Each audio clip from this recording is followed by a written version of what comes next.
Welcome to Ancient Wisdom Deep Dive. Today we're doing something truly radical, I think. We're going to take a common belief, one that many of us hold pretty dear, and just flip it completely on its head. Imagine, if you will, someone you know, or maybe even yourself, who seems a bit, isolated. Maybe they seem kind of disconnected from their family, or perhaps they just outwardly seem a bit lonely. What's your gut reaction when you see that? Most likely, it's a pang of pity, right? You probably feel for them thinking, oh, they're missing out on something vital, or maybe that fate has dealt them a bit of a raw hand. You might even assume they're struggling or unlucky, perhaps just a bit sad, always searching for a connection they can't seem to find. But what if this apparent misfortune, this perceived lack of, let's say, conventional connection, is actually a profound and unique blessing? What if these individuals, far from being unlucky or bereft, are actually walking a very specific, deeply wise path towards a destiny that is more precious, more authentic, and ultimately, more liberating than most? That's the truly radical idea we're diving into today. We're going to explore what it really means to be well-connected, to have deep bonds, and maybe surprisingly, how sometimes fewer connections or less conventional ones can actually lead to a more profound sense of personal freedom, and maybe a richer, more meaningful life that is truly aligned with one's highest self. It is fascinating, isn't it? What's truly fascinating here, and what we'll be kind of dissecting, is how our immediate, almost ingrained societal assumptions about human connection, family structure, purpose, how they often clash quite dramatically with a deeper, perhaps much more ancient understanding. We are so conditioned by modern narratives to equate a large social network or that conventionally close-knit traditional family unit with success, with happiness, emotional security. We often mistake the sheer quantity of relationships for their inherent quality. It's an easy mistake. And ironically, we see what looks like weakness or vulnerability, like a person not having those dense conventional ties. We see that as an inherent lack, rather than seeing it as a potential source of immense, maybe even unshakable strength. This deep dive is really designed to challenge that perception, to make you reconsider what genuine connection and profound personal power truly look like. From a perspective that maybe transcends those superficial appearances. Okay, let's unpack this then, because it is a powerful and, undeniably counterintuitive idea.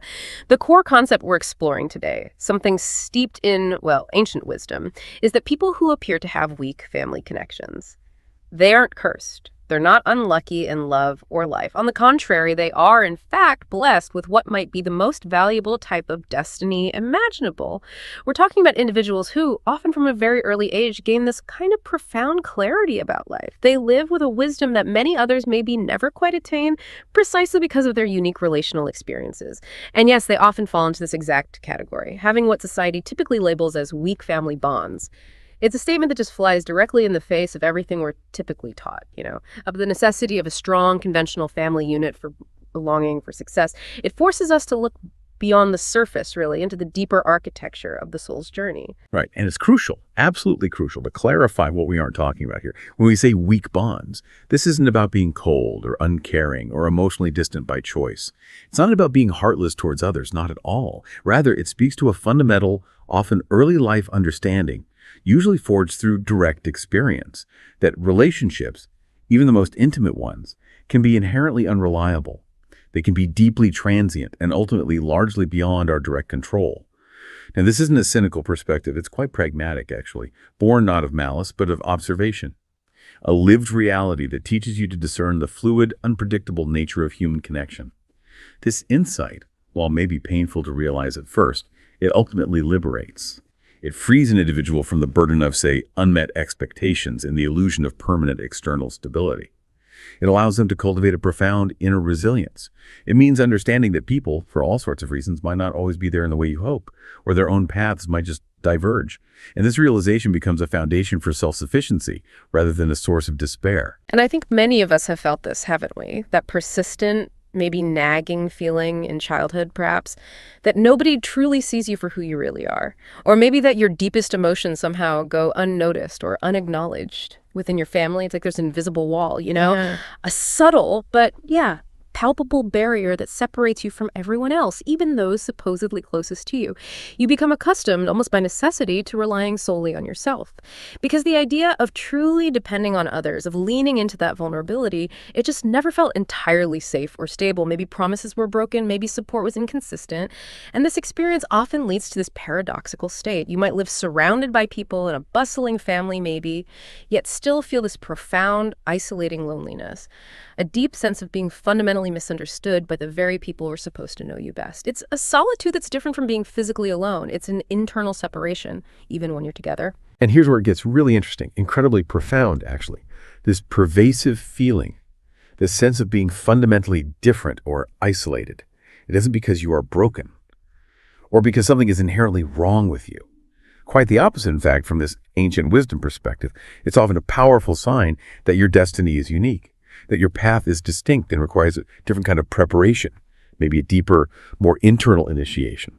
The universe, in its, infinite wisdom, isn't punishing you. It's compelling you to wake up, to realize essential, universal truths much, much earlier than others might. Those who might be lulled into a false sense of security by seemingly smoother, more conventional paths, often supported by dense external networks. They might never reach these truths until much later in life, if at all. This early experience of unboundness, let's call it, it's an accelerant. It pushes you to develop an internal compass, an unwavering sense of self, long before others even realize they need one. It's an early call to inner sovereignty, preparing you for a journey where external dependencies would only hinder your true unfolding. Right, building on that exactly. These early awakenings, born from that unique internal experience, they lead to some truly profound universal truths that become like the bedrock of your being. The first major realization, which is absolutely foundational, is that your emotional energy, it must be transformed by yourself. Your life path, it has to be self-controlled. This is that undeniable recognition that your emotional well-being, your direction, your very essence, it has to be self-managed, not dictated or perpetually propped up by external forces or other people.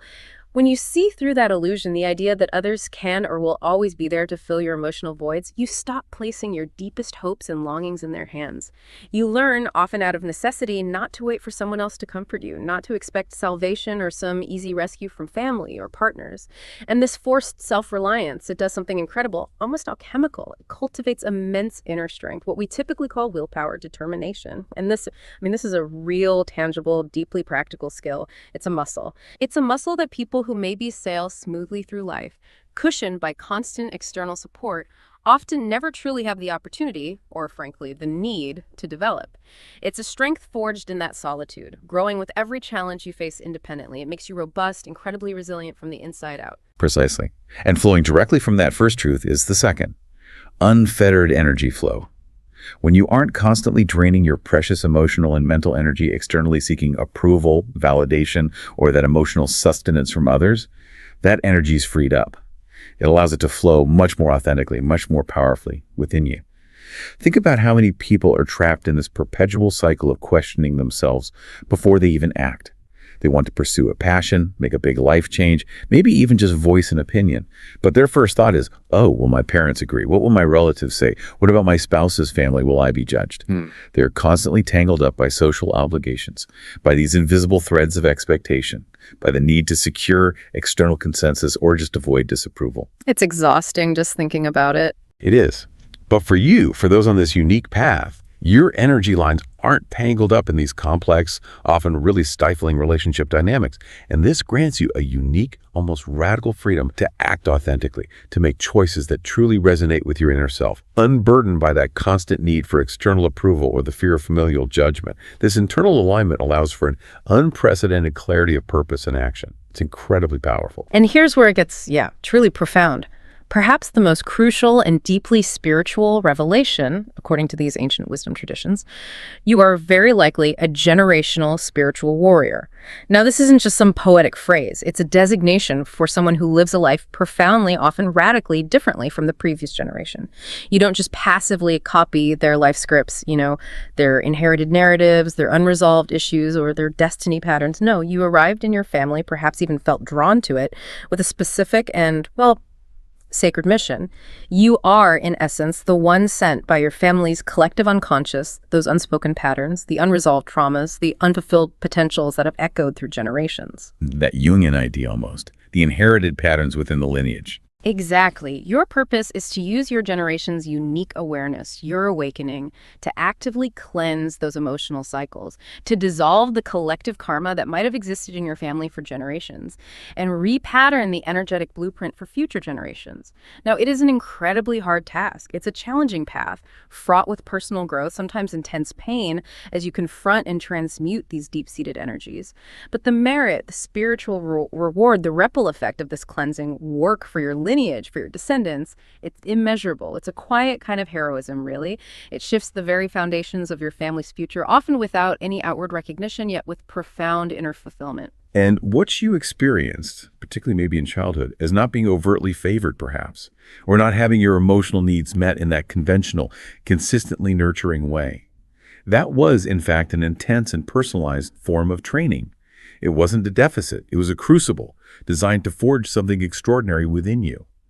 This experience expanded your internal energy container, your capacity for resilience, for self-reliance, for processing profound emotional depth. It made you someone with far greater inner strength and ability to navigate life's inevitable challenges. Because of this unique preparation, you can stand steady, anchored within yourself, without needing to depend on others for validation or emotional stability or even comfort. You learn to be alone without falling into panic, which is a true mark of inner fortitude and spiritual maturity. And when pain inevitably comes, as it does to all of us, you develop this profound ability to turn around, walk through it, process it, and ultimately emerge from great suffering by yourself, drawing on reserves that many people never even know they possess. This isn't punishment from the universe. It's profound, individualized preparation for a life of deep purpose and authentic power. It's a pathway to becoming truly unbound. That's such an important distinction to make because so many people who are enveloped in deep conventional connections, the kind society often idealizes, valuing quantity over genuine depth, they might live their entire lives as attachments to others' emotions and energy. They might, without even realizing it, become what others expect them to be, twisting themselves into shapes designed to please parents or partners or social groups. And in doing so, they never truly discover or live for themselves. They remain tethered to these external definitions of worth and happiness. But because of your seemingly shallower or maybe just less conventional connections, you paradoxically retain the complete and unadulterated right to live out your true, authentic self. Your blessing, the ultimate gift of this unique path, is that powerful, unshakable inner strength you cultivated all by yourself, independent of external affirmation or validation. And it's this very path, this cultivation of self-sufficiency and inner alignment, that is far more likely to lead you to what Taoists beautifully call pure non-action. Exactly, wu wei, which isn't about being passive or doing nothing, right? It's the very essence of true freedom, where your actions flow effortlessly, spontaneously from a place of deep inner alignment, in harmony with the natural flow of the universe, unburdened by egoic striving or external pressures. It's that state where doing less but doing it with profound intention actually accomplishes more because you're simply an instrument of a larger natural wisdom. Indeed. And it's not that you are unloved or somehow overlooked by some grand cosmic design. Not at all. In a profoundly beautiful and intentional way, what we might call heaven, or the universal intelligence, whatever term resonates. It's using a very special and personalized method to train you, to sculpt your spirit. It's guiding you onto a deeper, far freer path. A path that isn't dependent on fleeting external circumstances, or the whims of other people, or the often unreliable nature of conventional conditioned relationships. This path is about building an internal compass that always points true north, irrespective of the external winds, allowing you to cultivate an inner sovereignty that is truly unshakable. It's a recognition that true security isn't found in external bonds, but in that unassailable connection to your own authentic self and the wisdom that arises from within. This is the ultimate preparation for a life lived on your own terms, with deep meaning. Okay, so let's flip the coin now and look at the other side, because the reality is bringing too many people into your life, especially without discernment, can actually be, well, a complete disaster, a source of endless suffering. Relationships between people, when you really think about it, they are a science. An intricate art, maybe a profound study of energetic exchange. If you understand this intricate science, the principles of attraction, resonance, boundaries, energetic flow, if you approach them with wisdom and intention, you'll likely find happiness and fulfillment throughout your life. But if you misunderstand it, if you treat connections carelessly, or maybe with a desperate, clinging need, you will inevitably suffer endlessly. It just happens. So many people, maybe out of a deep-seated loneliness or perhaps an intense fear of being alone, they just open their doors wide. Welcoming virtually everyone into their inner world, their precious emotional space. And in doing so, they inadvertently turn their lives into these noisy, chaotic marketplaces. You might think this is lively, that it signifies popularity or rich social life, but I tell you, it's not lively. It's chaos. It's an exhausting drain on your spirit, leaving you depleted and constantly reacting to external demands. It's the difference between, say, a curated garden and a wild, overgrown jungle. That's a powerful analogy. And think about it this way. Your heart, your inner sanctuary, it has a finite capacity. It's not an endless void that can just absorb everything without consequence. If you constantly stuff it full, letting everyone and anyone come in to drop their garbage, their worries, their opinions, their emotional baggage, their negativity, their unmet expectations, you eventually reach a point where you can't even find yourself amidst all the clutter. Your own inner voice just gets drowned out. Your own sense of purpose becomes obscured because you're constantly processing and reacting to the influx from others. This kind of life, filled with surface-level interactions and overwhelming external noise, ultimately lacks profound meaning. Because your authentic inner self is lost in the crowd. It becomes a space where genuine, resonant connection cannot truly flourish because there's simply no room, no quiet, no clarity for authentic self-expression or deeper understanding. It becomes a space of constant consumption rather than creation. I really appreciate this next piece of profound Chinese wisdom because it just perfectly encapsulates this essential balance we're discussing. It goes, when you leave, I won't see you off. When you come, no matter how strong the wind or rain, I'll go pick you up. Let's really break down what "when you leave, I won't see you off" truly means. It speaks to a deep maturity, a quiet acceptance of impermanence, which is, as we know, a fundamental law of the universe. When a connection has naturally run its course, when it's finished for whatever reason, a friendship fades, a phase of life ends, paths diverge, we part on good terms. There's no dramatic clinging, no desperate pleading, no emotional manipulation to try and force a continuation. We offer a silent blessing in our hearts, understanding that everyone has their own destiny, their own unique path to walk. As the old saying goes, forced melons aren't sweet. You can't compel a connection to last beyond its natural lifespan without it becoming bitter somehow. This approach respects natural law, the impermanence of all things, and it ultimately frees both partners from unnecessary suffering and entanglement. It's an act of profound self-respect and respect for the other's journey too. And what about the second part, equally vital? When you come, no matter how strong the wind or rain, I'll go pick you up. This speaks to the inverse, right? The arrival of true, genuine connection, a bond that resonates at a deep, authentic level. When a person whose energy aligns with yours, a connection that feels authentic and heartfelt, truly wants to be in your life, you welcome them. With 100% sincerity, without hesitation, you show up for them, you value that connection, and you cherish that genuine feeling with open arms, regardless of external circumstances, the wind or rain. This balance, one departure handled with grace and acceptance, one arrival welcomed with open-hearted sincerity, this is the epitome of maturity and profound wisdom. It's about cultivating quality over quantity and respecting the natural ebb and flow of human relationships. Understanding that true connection isn't about possession, but about resonance. To really illustrate this point, the one about the illusion of connection versus genuine relationship, let me share a quick story about someone I know. Let's call him Shan Shan. He called me recently, and what he told me was quite telling. He just deleted all his social media accounts. Now, I was genuinely impressed by this because Shan Shan used to be an extreme networker. I mean, at any gathering, he was the first one to pull out his phone, open his QR code, and enthusiastically yell, "Come on, scan me or I'll scan you." He genuinely believed that adding just one more contact to his phone was like securing one more life insurance policy for his future, a potential connection that might pay off down the road. Right, collecting contacts like stamps. Exactly. He equated a huge contact list with a secure future, with influence and opportunity. So when I asked him what prompted such a drastic change, he told me about this small incident that completely shifted his perspective, a moment of stark clarity. His company was organizing a significant event, and he remembered meeting this prominent big shot at a friend's birthday party some time ago. He thought, this is my chance. Leverage that connection, really network, get this person involved. So he enthusiastically sent over the event materials, inviting this influential person to participate. After about 30 minutes, no response. Shan Shan started obsessing. He spent the entire afternoon just staring at his phone, watching that avatar, as if he could will a response into existence. Oh dear, been there. Right. That evening, unable to resist, he sent this long, detailed self-introduction, hoping to jog the person's memory, make a more personal appeal. But the system delivered this stark, red text message back. You are not friends with this person. Message cannot be sent. That hit Shan hard, like a bucket of cold water. In that moment, he realized that merely being in someone's contact list and actually being their friend were two entirely fundamentally different things. The illusion of his vast, powerful network just shattered, revealing its superficiality. It was a real wake-up call that true connection is built on shared experience and mutual respect, not just a digital entry. And Shan story perfectly illustrates a crucial truth about networking, or maybe what true connection isn't. Real networking, the kind that yields genuine value, mutual support, authentic collaboration. It's built on a foundation of equal strength and shared values. It's about mutual respect and reciprocal benefit, where both parties bring something meaningful to the table.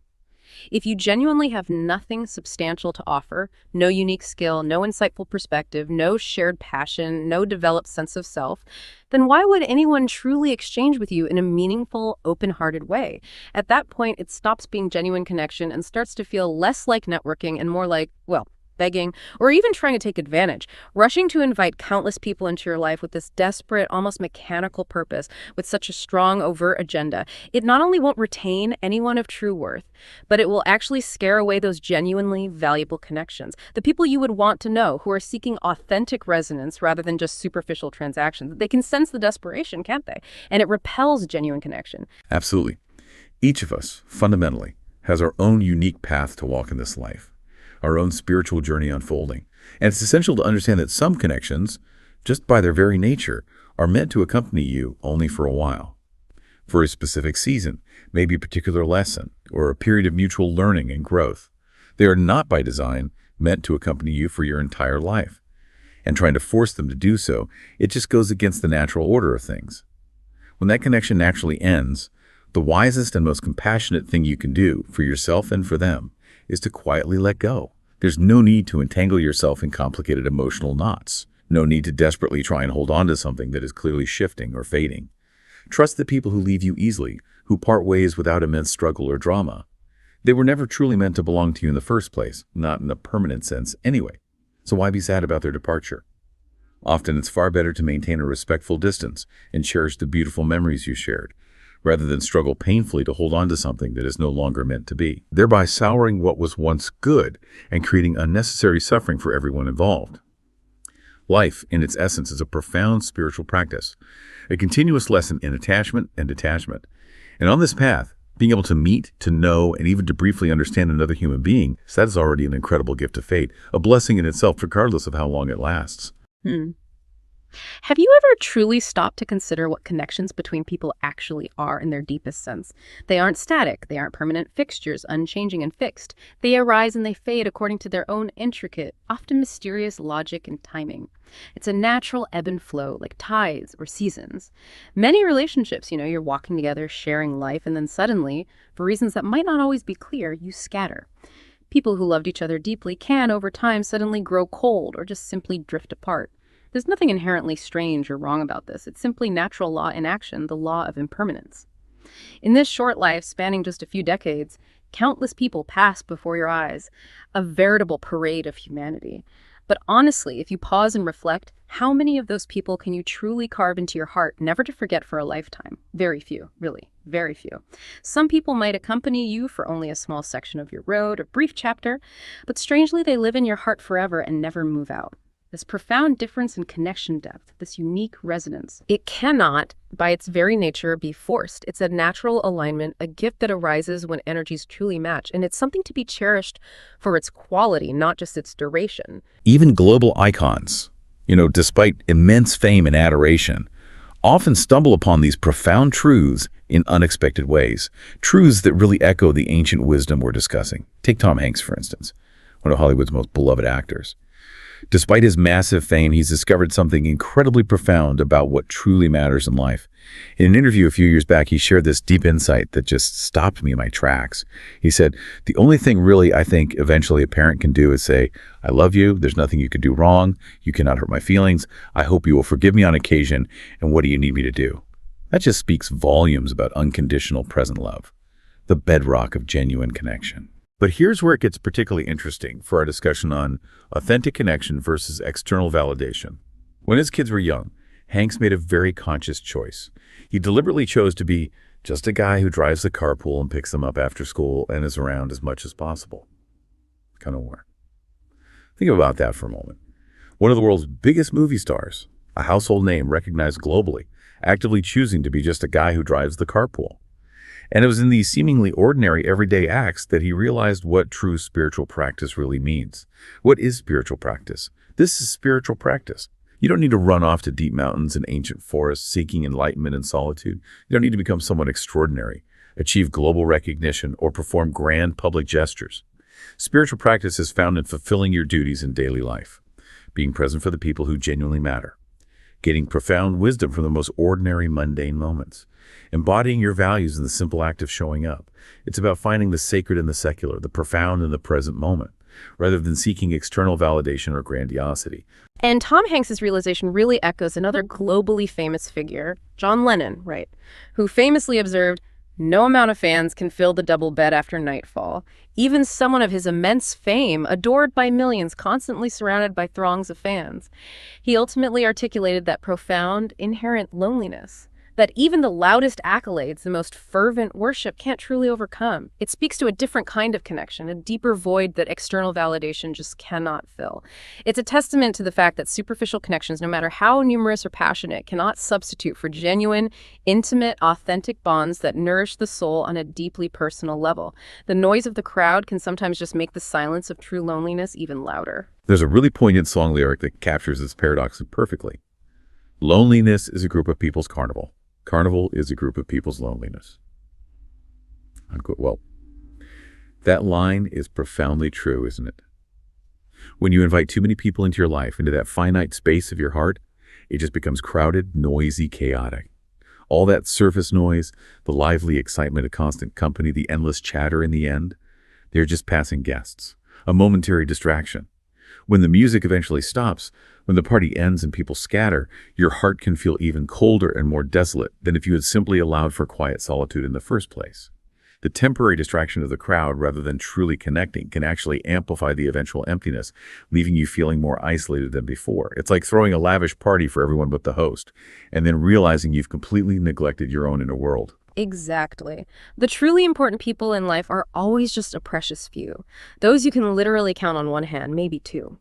Those who deeply resonate with your authentic self, who see you, and who you can genuinely trust. As for those who gradually, naturally walk away from your journey, or whose paths simply diverge, don't be overly sentimental. And certainly don't blame anyone, least of all yourself. Instead, thank them. Thank them for accompanying you through that particular part of the journey, for the lessons learned, the laughter shared, the moments of connection, however brief. Then, store those beautiful memories safely in your heart, like cherished keepsakes, without clinging to the idea that the connection should have lasted forever. Leave the rest to time, trusting that what is meant to be will be and what is not will simply dissolve, creating space for what genuinely belongs in your present and future. And this leads us to a really crucial point about cherishing what truly matters and letting go of what burdens us. Remember this foundational wisdom. Those who are genuinely good to you, you must absolutely cherish. Why? Because their goodness to you isn't owed. It's a gift. It's a form of grace, a conscious choice on their part. No one in this world is inherently obligated to be kind or good to you. It is a blessing. Conversely, those who aren't good to you or who treat you poorly, you don't need to hold grudges against them. You don't need to carry their negative energy. Understand this truth. Just as no one is obligated to be good to you, you are not obligated to carry their negativity or your resentment towards them or the weight of their actions. Letting go of that burden, the anger, the bitterness, the desire for retribution, it frees you, not them. It's an act of radical self-care and spiritual liberation. And this understanding extends even to the most fundamental of relationships. Parental love. Of course, parents love us, and that love is often profound and deeply impactful. Absolutely. However, even parental love, while deep, often has its own inherent conditions and fundamentally requires our response, our understanding, and our eventual maturation beyond a state of dependency. Raising you, providing for you, nurturing you, That is their sacred responsibility as parents. But they have no inherent obligation to accommodate you for your entire life, to always satisfy your every whim, or to endlessly cater to your desires as an adult. When you truly grasp this nuanced truth, when you recognize the reciprocal nature of even this foundational love in your own journey towards autonomy, it marks a significant and important step towards genuine maturity. It allows you to appreciate their immense contributions without feeling entitled or forever dependent, freeing both you and them to live more fully as independent adults. Someone once said, sometimes having too good a memory is a burden. There's such deep truth in that simple statement. It echoes that ancient wisdom that often suggests, it's rare to be confused, implying that sometimes a little confusion, a little forgetting can actually be a blessing. If you remember absolutely everything clearly, every slight, every disappointment, every unfulfilled expectation, every past beauty that has vanished, aren't you, in essence, just making things incredibly difficult for yourself? You're constantly reliving past pains or clinging to past joys that no longer exist in the present. Those who are able to easily forget the past, or at least detach from its emotional hold, are more often than not actually happier. Why? Because they instinctively know how to let go. Can yesterday's sun effectively dry today's clothes? No, it's impossible. The energy is gone the moment passed. The principle is exactly the same for our emotional lives. Some people, no matter how good they were to you, have already walked away.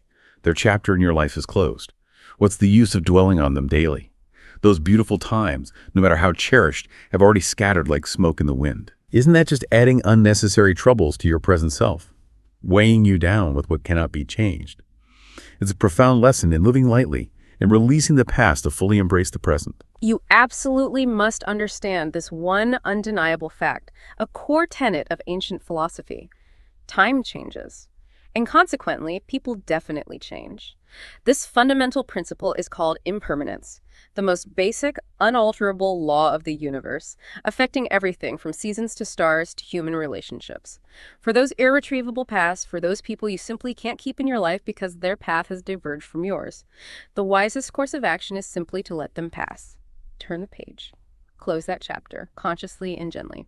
The more you cling to something in your heart, especially something that is gone or is transformed, the more it will inevitably make you suffer, binding you to a reality that no longer exists.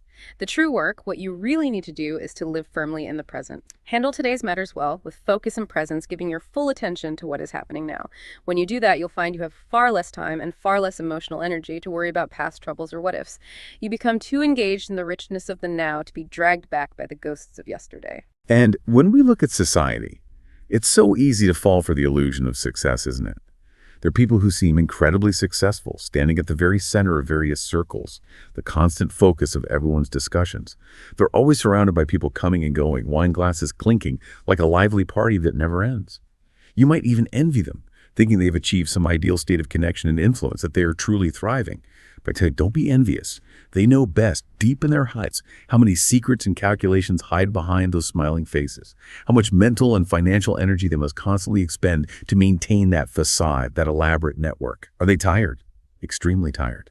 The slightest complexity, the smallest misunderstanding in those intricate webs of relationships dramatically increases their risk of being hurt, of being entangled in drama or betrayal. All that surface liveliness, all that external validation ultimately becomes a profound spiritual consumption, draining their authentic self, leaving them hollow despite the outward appearance of abundance. They're constantly performing rather than simply being. Which brings us right back to the art of letting go, a skill prized in these ancient wisdom traditions. When you truly decide to let go of what no longer serves you, whether it's a person, a memory, an expectation, or an attachment, you won't actually lose anything of genuine value. What you will lose are only the troubles you were clinging to before, the burdens you were unnecessarily carrying, the chains you forged yourself. As the ancients so wisely said, there are no problems in the world, only people create troubles for themselves. So many of the difficulties and heartaches we experience are in fact troubles we've created ourselves through our attachments, our resistance to change, our inability to release. Therefore, in life, it's essential to learn how to pick things up, how to engage with the world, embrace new experiences, but even more crucially, how to put them down when their time is done, when their purpose has been served. This ability to release is the cornerstone of inner peace. And that leads to this really powerful thought, a true piece of ancient wisdom to maybe leave you with. Rather be lonely than settle for less. What truly is wrong with being quietly, authentically alone? There's nothing inherently wrong with it. In fact, it can be a source of immense strength and clarity. Never, ever do things against your conscience, against your true self, simply to chase after some superficial liveliness or to appease the expectations of others. This ultimately is the most reasonable and the wisest way to live. A path of integrity. Clean up your inner world, remove the clutter and the noise, and you'll discover that many of the troubles in life, particularly those stemming from relationships, come down to one insidious word: attachment. This isn't just about emotional attachment. It's about holding on to ideas, expectations, and even identities tied to others, preventing natural flow. Relationships, when viewed through this ancient lens, aren't meant to be ropes binding people together, restricting their freedom or growth. Instead, they are energetic exchanges, magnetic field resonances. When your magnetic fields align, when your energies naturally match, when there's genuine vibrational harmony, you effortlessly come together. And when that phase is complete, when the energies shift and the connection has served its purpose, you naturally and gracefully separate, like two ships passing in the night after sharing a port. To try and force it, to cling desperately to what is meant to change, is to use your personal ego to fight against a universal law, the law of impermanence, of flow, of natural cycles. And suffering, I assure you, is the inevitable and painful result of such a struggle as you resist the very nature of existence. The universe's arrangements are truly incredibly ingenious, far more complex and benevolent than our limited human perspective often allows us to see. Some people appear in your life simply to accompany you through a particular path, a specific chapter of your journey, however beautiful or brief that may be. They might come to teach you a crucial lesson, to help you resolve a lingering difficulty, or simply to offer warmth and companionship during a challenging time. When their task is complete, when the lesson is learned or the warmth has been shared, they naturally and gracefully exit the stage, their purpose fulfilled. So when you meet them at just the right time, in that perfect moment, and they accompany you through that specific section of your journey, this in itself is a profound gift from the universe. A blessing tailored just for you. We should embrace it with gratitude rather than complaining or feeling sad that they couldn't stay forever. Their purpose was fulfilled, and that is a beauty in itself, a testament to the intelligent design of your life's unfolding. Remember this final foundational truth, which really underpins all this ancient wisdom we've discussed. Wherever fate brings you, that precisely is where you belong. Now, this isn't superstition or just resignation to external forces. It's a deeply spiritual understanding of self-alignment and universal synchronicity. It's the direct result of your own unique energy field interacting with the universe's grand, intricate design. Being brought to this specific place, meeting these particular people, experiencing these exact circumstances, it all means that this is your best spiritual practice ground right now, in this very moment. Therefore, practice well here, comprehend deeply here, learn all you can here, allowing yourself to be fully present and engaged with your unique journey, and you will ultimately live freely, truly unbound by external circumstances, anchored in your own authentic power. Wow. What a journey we've taken today, really, completely reshaping our understanding of loneliness, connection, and even the very nature of destiny from this ancient wisdom perspective. We've explored how perceived isolation can be, in fact, a profound training ground, fostering immense inner strength, authentic freedom, and a unique wisdom that many people, maybe caught in the currents of superficial connections, may never discover. We've also seen the hidden dangers of seeking too many superficial connections, of creating that chaotic marketplace in our hearts, and the immense liberation that comes from embracing the natural flow of relationships, understanding that some are meant for a season, a lesson, or a particular purpose, not for a lifetime. This deep dive has really shown us that true strength often lies in letting go, and true connection in authentic resonance. So as you go about your week, maybe I can encourage you to pause and ask yourself this. What connections in your life are you truly nourishing? Because they resonate deeply with your authentic self, the ones bringing you genuine joy and growth. And perhaps even more importantly, which ones are you unknowingly fighting against the natural flow of? Simply out of habit, perhaps, or out of a lingering fear of being alone? The answer is, they might just open up a deeper, far freer, and more profoundly meaningful path for you, guiding you towards your unique, unbound destiny. Thank you so much for joining us on this ancient wisdom deep dive. Until next time, keep exploring, keep questioning, and above all, keep living your most authentic life.